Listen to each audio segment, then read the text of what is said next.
இப்ப டைம் கரெக்டா 9:32. இதை நான் இப்பவே பண்ணியாகணுமா?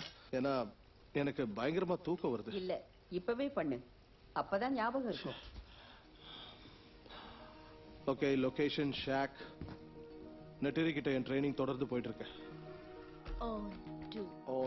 அவங்க மொழி கஷ்டமா இருந்தது.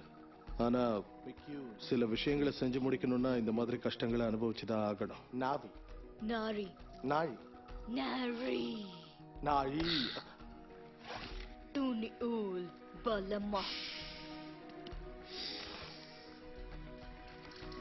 நெட்டரி என்ன ஸ்கவுங்னு கூப்பிடுவா. அப்படின்னா முட்டாள்னு அர்த்தமா? இதுதான் ரொம்ப முக்கியம். நாமோட எண்ணங்கள் மாறிக்கிட்டே இருக்கு. நம்ம சொல்ற மாதிரி சாதாரண அர்த்தத்துல இல்ல, அவங்க உள் மனசை பாக்குற மாதிரி. அவன் கூட இருக்கிறது நல்லா இருக்கு. ஆனா அவனும் என்ன ஸ்கவுங்கன்னு தான் நினைக்கிறான். நான் சொன்னது புரிஞ்சுதா இல்லையா? நான் கிளம்பணும்.